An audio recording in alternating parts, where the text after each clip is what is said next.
Moving on to the crisis in Ukraine, efforts seem to be focused on finding a diplomatic solution to the fast-moving crisis in Ukraine, but that hasn't stopped tensions from ramping up. Moscow isn't budging while those supporting Russia have occupied more buildings in eastern Ukraine. Here's Connie Lee with more.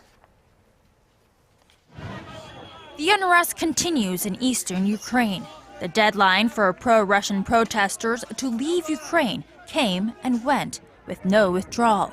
Instead, the protesters took control of yet another government building on Monday, this time a police station in Horlivka. If they don't give us a chance to hold a referendum, we'll force them to give us a referendum, because it is the utmost form of democracy. That's it. At least 10 cities or towns in eastern Ukraine are occupied, prompting the EU and the US to threaten greater sanctions, including trade sanctions on Russia over its actions. The White House said it had urged Russian President Vladimir Putin to tell his pro-Moscow protesters to leave the occupied buildings in eastern Ukraine. Putin denies any interference in the region, but the West isn't buying it.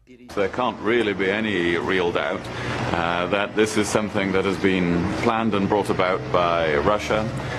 The forces involved are well-armed, well-trained, well-equipped, well-coordinated.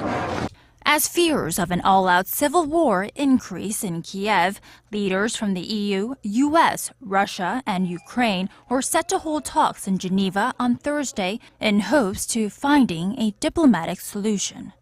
Connie Lee, Arirang News.